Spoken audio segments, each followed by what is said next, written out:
إن الحمد لله نحمده ونستعينه ونستغفره ونعوذ بالله من شرور أنفسنا ومن سيئات أعمالنا من يهده الله فلا مضل له ومن يضلل فلا هادي له وأشهد أن لا إله إلا الله وحده لا شريك له وأشهد أن سيدنا ونبينا محمدا عبد الله ورسوله. Brothers and sisters in Islam, welcome again to the story of Hajj. The last episode we talked about the importance of having a righteous wife in order to have righteous children. Brothers and sisters in Islam, you cannot imagine the importance of such a thing.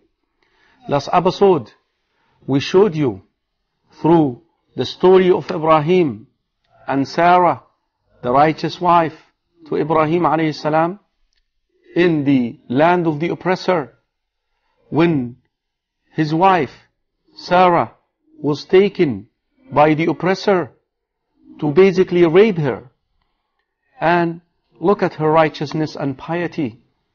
Brothers and sisters in Islam, as soon as she was taken by this oppressor, and again the hadith fi Sahih al-Imam al-Bukhari, hadith Abi Hurairah, and Muslim as well, hadith Abi Hurairah radiyallahu anhu. Brothers and sisters in Islam, she made wudu, ablution, and she made that beautiful dua.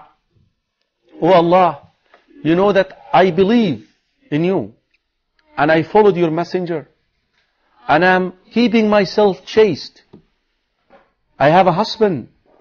Protect me from that oppressor. Allah always delivers you, brothers and sisters in Islam. Allah delivered her from this oppressor, and once she was released and let go with a gift, Hajar, a maid, slave woman at the time, who was brought up in Egypt, in the land of idol worshipping, and you could see from the story of that oppressor that it was a corrupt land at the time. Sarah ran back to Ibrahim alayhi salam. She found him praying.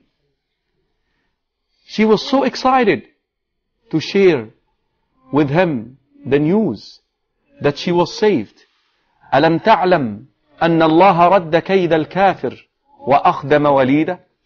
Did you know that Allah subhanahu wa ta'ala protected me from the blood of the oppressor, and He given me a maid? Referring to Hajar. Brothers and sisters in Islam, Ibrahim and his family, Sarah, and in some of the accounts, Lut, and the maid, started journeying back to Palestine again, where they were living. And here is a righteous woman again, seeing her husband so desperate, so looking forward to have a child. Left his people in Iraq. He made that beautiful dua, Rabbi habli min as-salihin. Oh Allah, grant me a righteous boy. And he seek the means by marrying a righteous wife, which is the first step to have a righteous boy. But yet that righteous woman was barren. She could not have children for him. We understand this from the Quran. When she was later on given the glad tidings of Isaac, she smiled and she said, أَأَلِدُ وَأَنَا عَجُوزٌ. How can I have a baby when I am so old? But at the time, she saw that Ibrahim alayhi salam was aging, and his hair was turning gray, and he was still wanting or keen on having a baby. And here she is, made him a beautiful offer, the most beautiful offer made by a wife to her husband, when she needs, when she knows that he needs that. Go ahead and marry my maid. I speak to the people of the book who question the legitimacy of that marriage. This is actually the ideal form of having more than one wife, which they call polygamy. Even so, this is not the appropriate term, but for them to understand. They say that Hajar was not the wife of Ibrahim. That is why they question the sonship of Ismail to his father. Here it is. The wife telling the husband to marry her maid in order for him to have a child. Again, something that has to be addressed. That Sarah knew the sincerity of Ibrahim alayhi salam. She knew that he really wanted that boy who can inherit his message, where the messengership and the book will stay in his lineage. She knew that is his intention.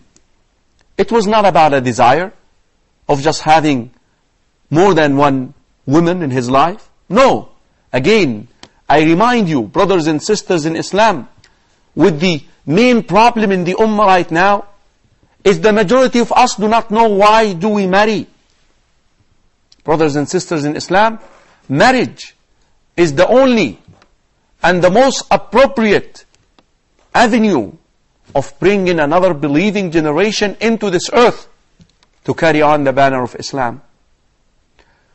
Ibrahim alayhi salam obeyed his wife, Sarah, and he married Hajar alayhi salam, peace be upon her. You could say that both, insha'Allah, as long as we have consensus that women cannot be prophets and messengers. That is why we are recommended to just say, may Allah be pleased with her.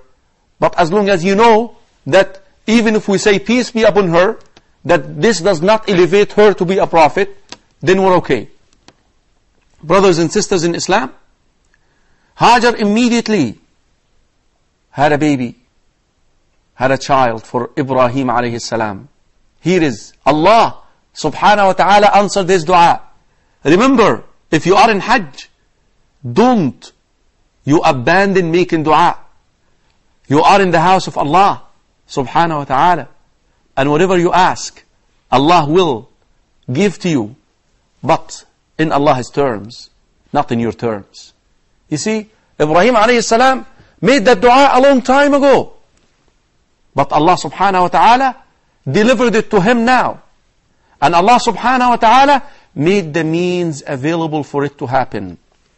Sarah, radiallahu anha, may Allah be pleased with her, was barren. They made the journey to the land of the oppressor, where they got Hajar, the maid. And there, Sarah told Ibrahim to marry Hajar, and Ibrahim did. And here is the baby Ismail. The nature of women, jealousy, beside the will of Allah subhanahu wa ta'ala, or the will of Allah subhanahu wa ta'ala is above everything. The way that hadith Abdullah ibn Abbas radiyallahu anhuma, and the hadith in Sahih al-Bukhari, and that is where, by the way, I will be narrating the rest of the story of Hajj, insha'Allah, most of the time. Rasul sallallahu alayhi wa sallam mentioned that Sarah started feeling jealous, or the jealousy, which is by nature, by inclination in women. And here is Ibrahim alayhi salam, also receiving the command from Allah subhanahu wa ta'ala, decided to take Hajar and her baby to a new place, another location, and that location is Mecca. Brothers and sisters in Islam, the story of Hajj is about to begin. When Ibrahim alayhi salam traveled all the way from Palestine with his wife Hajar and the baby Ismail at the time, and all they had were some dates, ripe dates, and some water. And here is Ibrahim alayhi salam leading Hajar in the desert with her baby Ismail. and Hajar asking him, why are you doing this? Why are you doing this? You see, it's a command from Allah subhanahu wa ta'ala. Now, if your wife is righteous and pious, and that is why we stress the fact, if you have not married yet, go for a righteous wife. She will help you execute the command of Allah. Even if it comes to her. Hajar keeps asking Ibrahim alayhi salam, why? Why? Why? In some of the wording of this hadith, he would not answer. Can you imagine leaving a mother with her baby in the desert with nobody around them? What condition she's at?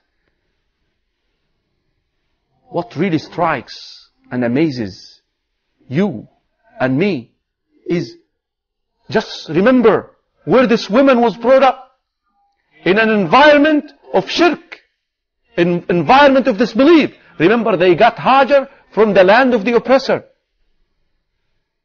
Just by mingling and living in the house of Ibrahim alayhi salam for some years.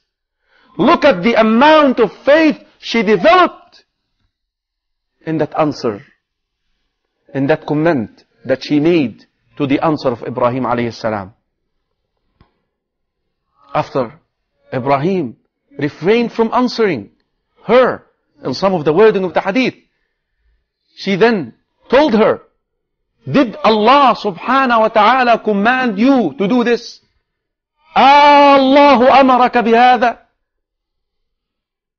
In some of the wording, فَأَوْمَأَ بِرَأْسِهِ. He did like this. Or he said yes. Look at this answer. Filled with faith, confidence in Allah subhanahu wa ta'ala. Go. Then go. إِذَنْ لَا يُضَيِّعُنَا. He will not waste us. He will take care of us. Look at the beauty of having a righteous wife. That is why Rasul sallallahu alayhi wa sallam said, الدنيا متاع. This world is a pleasure. And the best of its pleasure are righteous women. وخير متاعها الزوجة الصالحة. So important, brothers and sisters in Islam. She helped her husband carry out the commands of Allah subhanahu wa ta'ala. Here is Ibrahim alayhi salam walking back, leaving his family alone in the desert.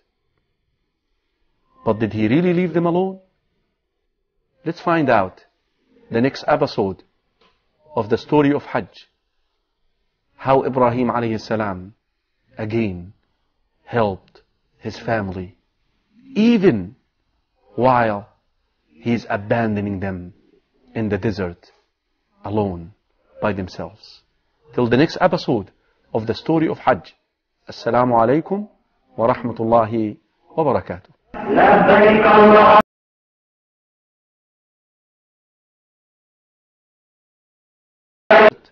With her baby, Ismail, and Hajar, asking him, why are you doing this?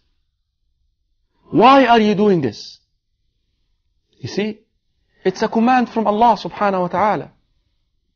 Now, if your wife is a